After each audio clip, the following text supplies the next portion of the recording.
औपचारिक पृष्ठभूमि 4 खड़ी बोली आंदोलन। खड़ी बोली हिंदी को खड़ी बोली का विकसित रूप माना जाता है। खड़ी बोली की उत्पत्ति शौरसेनी अपभ्रंश से हुआ। खड़ी बोली का अन्य नाम कौरवी था। खड़ी बोली का क्षेत्र देहरादून का मैदानी भाग, अंबाला का पूर्वी भाग, पटियाला का पूर्वी भाग, मेरठ, रामपुर, मुरादाबाद, बिजनौर, मुजफ्फरनगर, सहारनपुर। खड़ी बोली के जन्मदाता या प्रयोगकर्ता अमीर खुसरो, 14वीं शताब्दी, पहेलिया या मुकुरिया। खड़ी बोली शब्द का प्रयोग सर्वप्रथम लल्लू लाल ने किया। डॉक्टर बच्चन सिंह के अनुसार खड़ी बोली हिंदी का नामकरण किसने क्या कहा है? लल्लू लाल खड़ी बोली के प्रथम प्रयोक्ता थे। चंद्रधर शर्मा गुलेरी मलेच्छ भाषा कहा है। राहुल सांकृत्यायन और भोलानाथ तिवारी कौरवी भाषा कहा है। जॉन गिलक्राइस्ट टकसाली भाषा कहा है। ग्रेयरसन वर्नाक्युलर हिंदुस्तानी या गंवारू भाषा या देसी हिंदुस्तानी कहा है। सुनीति कुमार चटर्जी जनपदीय हिंदुस्तानी या मर्दानी भाषा या नागरी हिंदी कहा है। दयानंद सरस्वती आर्य भाषा कहा है। भारतेंदु मर्दानी भाषा कहा है। विश्वनाथ प्रसाद मिश्र फेंकी हुई अर्थात पड़ी हुई भाषा कहा है। किशोरी दास वाजपेयी कर्णकटु और नीरस भाषा कहा है। लेट्स वल्गर भाषा कहा है। खड़ी बोली के संदर्भ में आलोचकों के महत्वपूर्ण कथन। आचार्य महावीर प्रसाद द्विवेदी के अनुसार बोलचाल की भाषा खड़ी बोली की निंदा करना या उनके पुरस्कर्ताओं को लंगूर इत्यादि बनाकर ब्रजभाषा अपना गौरव नहीं बढ़ा सकती। रामस्वरूप चतुर्वेदी के अनुसार सरस्वती पत्रिका के माध्यम से खड़ी बोली को कविता और गद्य में संभाव से प्रतिष्ठित करने का ऐतिहासिक श्रेय महावीर प्रसाद द्विवेदी को है। शिवदान सिंह चौहान के अनुसार हमारी दृष्टि में हिंदी साहित्य के इतिहास में केवल खड़ी बोली में रचित हिंदी साहित्य की परिणति होनी चाहिए। डॉक्टर बच्चन सिंह के अनुसार खड़ी बोली शब्द फोर्ट विलियम की टकसाल से निकला। सबसे पहले भाषा मुंशी लल्लू लाल और सदल मिश्र ने उपयोग किया। डॉक्टर बच्चन सिंह के अनुसार खड़ी बोली के लिए खड़ी बोली शब्द का प्रयोग संभवतः सबसे पहले लल्लू लाल ने किया।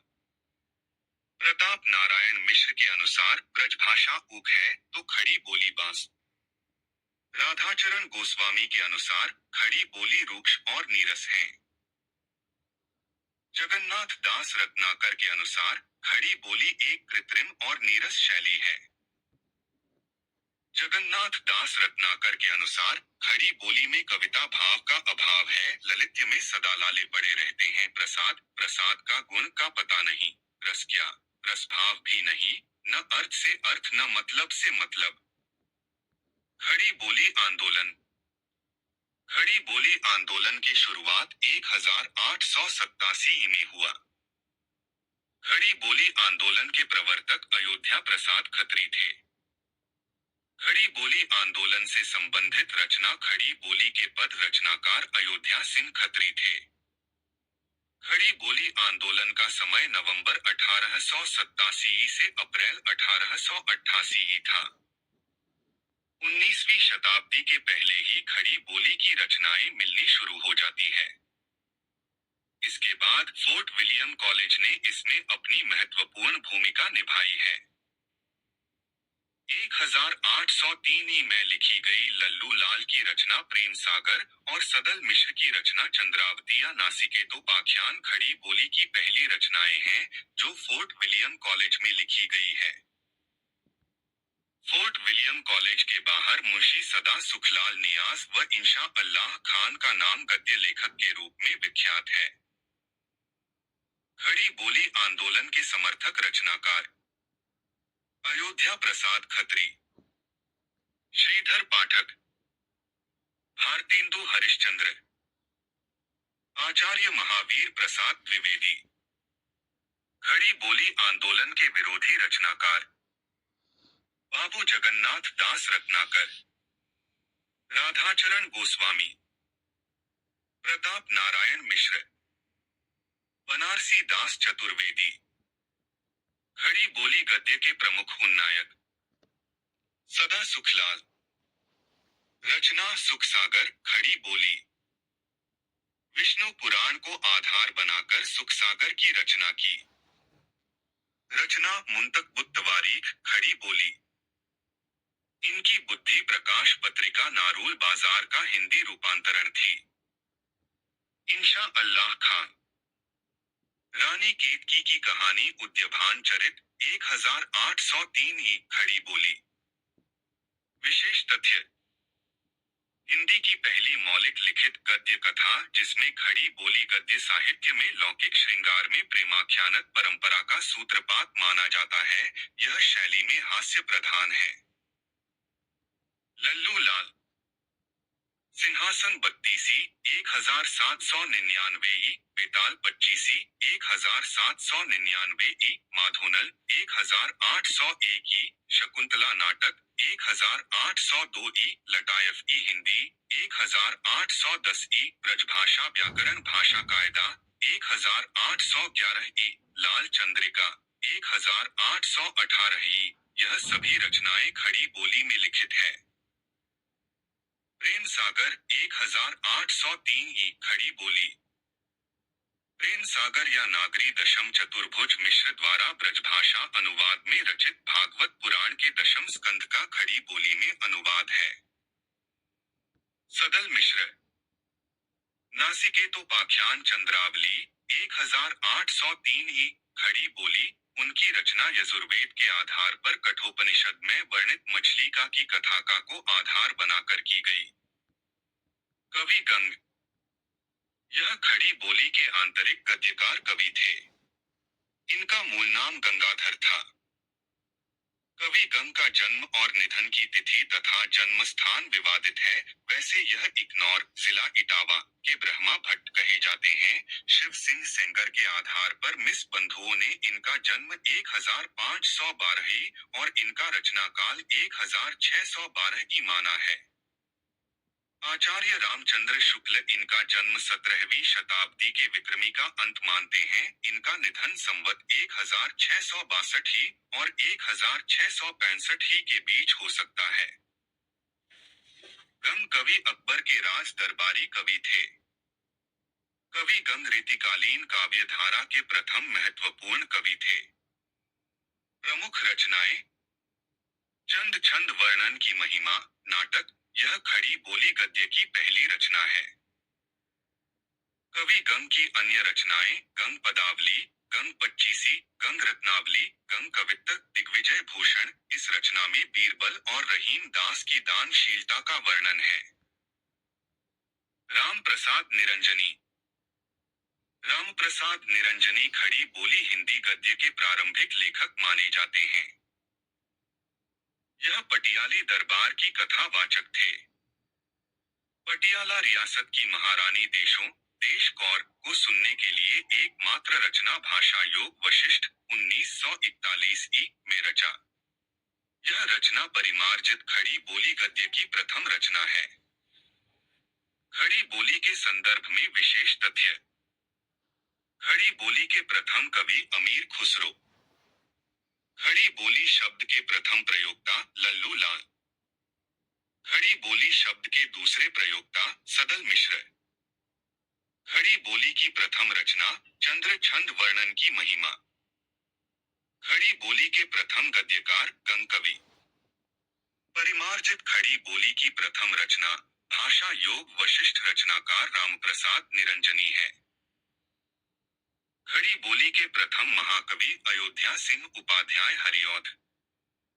खड़ी बोली का प्रथम महाकाव्य प्रिय प्रवास 1914 ई। दक्षिण भारत में खड़ी बोली के रचना करने वाले प्रथम कवि मुल्ला वजी। रचना सबरस। आधुनिक खड़ी बोली के प्रथम कवि श्रीधर पाठक। खड़ी बोली के प्रथम स्वच्छंदतावादी कवि श्रीधर पाठक। अदालती भाषा को लेकर संघर्ष 1936 1936 में एक आदेश के बाद अदालत में देशी भाषा का प्रयोग शुरू हुआ। संयुक्त प्रांत उत्तर प्रदेश में भी फारसी के साथ नागरी लिपि का भी प्रचलन शुरू हुआ। लेकिन सांप्रदायिक दुराग्रहों के कारण 1937 ईस्वी में उर्दू पूरे प्रांत की अदालती भाषा बन गई। हिंदी उर्दू को लेकर अंग्रेजों के भी दो दल हो गए। सर सैयद अहमद खान ने इस पूरे विवाद को सांप्रदायिक रंग दिया। उनका समर्थन गारसा द तासी ने किया। तासी ने खुलकर उर्दू का पक्ष लिया तथा हिंदी का विरोध किया। उस कठिन समय में राजा शिवप्रसाद सितारे हिंद ने हिंदी व नागरी के पक्ष में अविस्मरणीय भूमिका निभाई। सन 1868 ही में उन्होंने फारसी लिपि के विरोध में सरकार को एक मेमोरेंडम भी भेजा। शिव प्रसाद जी ने शिष्ट हिंदी में कई ग्रंथों की रचना की। हालांकि बाद में वे अरबी फारसी से लदी उर्दू की ओर झुक गए। शिव प्रसाद के बदले दृष्टिकोण व उनके उर्दू प्रधान अखबार बनारस अखबार के विरोध में राजा लक्ष्मण सिंह सामने आए।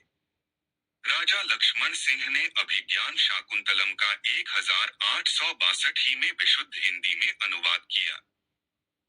पंजाब में नवीन चंद्र राय हिंदी में ब्रह्मा समाज का प्रचार कर रहे थे। दयानंद सरस्वती ने आर्य समाज के माध्यम से हिंदी का प्रचार प्रसार किया। 1881 में बिहार हिंदी प्रचार की आज्ञा मिली। बेलारी के जिलाधीश जॉर्ज कैंपबेल ने गवर्नर थॉमस मुनरो को पत्र लिखकर उर्दू को हटाने की मांग की। इस सब के बाद फारसी लिपि को हटा दिया गया। 1893 में नागरी प्रचारिणी सभा की स्थापना की गई। मालवीय ने नागरी लिपि के पक्ष में अंग्रेजी में पुस्तक लिखी। साहित्य की भाषा के रूप में खड़ी बोली। 1900 में नागरी लिपि को अदालत में प्रवेश मिला। इस बीच भारतेंदु युग में खड़ी बोली गद्य की विपुल मात्रा में सर्जना हुई। सन 1884 में भारतेंदु ने संसार में जो बड़ी बड़ी घटनाएं हुई हैं, उनका समय निर्णय करने के लिए कालचक्र तैयार किया। यह ऐतिहासिक घटनाओं के कालांकन की सूची है। भारतेंदु ने इसमें नोट किया, हिंदी नई चाल में ढली। सन 1873 में 1873 में हरिश्चंद्र मैगजीन का प्रकाशन आरंभ हुआ। इसके बाद 1900 में सरस्वती पत्रिका आरंभ हुई। महावीर प्रसाद द्विवेदी ने खड़ी बोली को मानक रूप दिया तथा पद्य की भाषा के रूप में खड़ी बोली की प्रतिष्ठा हुई। सन 1910 में हिंदी साहित्य सम्मेलन प्रयाग की स्थापना हुई। इसके बाद खड़ी बोली स्वतंत्रता संग्राम की भाषा भी बनी तथा स्वतंत्रता के पश्चात भारत की राजभाषा 14 नवंबर 1949 को घोषित हुई।